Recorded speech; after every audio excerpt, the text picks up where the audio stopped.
गोंदवले वाघमोडीवाडी रस्त्यावर पाणी साचून रस्त्याला तळ्याचं स्वरूप। मनसेच्या धैर्यशील पाटलांकडून पाहणी, रस्त्याची दुरुस्ती न झाल्यास आंदोलनाचा इशारा।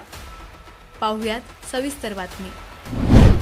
गोंदवले वाघमोडेवाडी रस्त्याला पावसाचं पाणी साचून तळ्याचं स्वरूप आलंय। या दुर्लक्षित झालेल्या रस्त्याची पाहणी मनसेचे जिल्हाध्यक्ष धैर्यशील पाटील यांनी केली। याच रस्त्यावर पाटबंधारे विभागाचे कार्यालय आहे। त्याचबरोबर अनेक प्रवासी आणि महिला वर्ग या रस्त्यानं मोठ्या प्रमाणावर ये-जा करत असतो।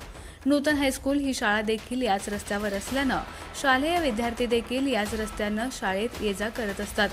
सदर ठिकाणी साचलेल्या गढूळ पाण्यात डासांचे प्रमाण वाढण्याची शक्यता नाकारता येत नाही। त्याचबरोबर या डासांमुळे डेंग्यू, मलेरिया, कावीळ यांसारखे साथीचे आजार पसरण्याचा संभाव्य धोका नाकारता येत नाही।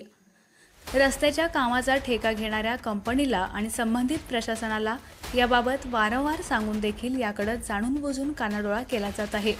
या पाण्याची विल्हेवाट लावून या रस्त्याची तात्काळ डागडुजी न झाल्यास मनसेला आंदोलनाचा मार्ग स्वीकारावा लागेल असा इशारा मनसेचे जिल्हाध्यक्ष धैर्यशील पाटील यांनी दिलाय। यावेळी मनसेचे पदाधिकारी आणि मनसैनिक उपस्थित होते। आपला आवाज न्यूजसाठी एकनाथ वाघमोडे, दहिवडी।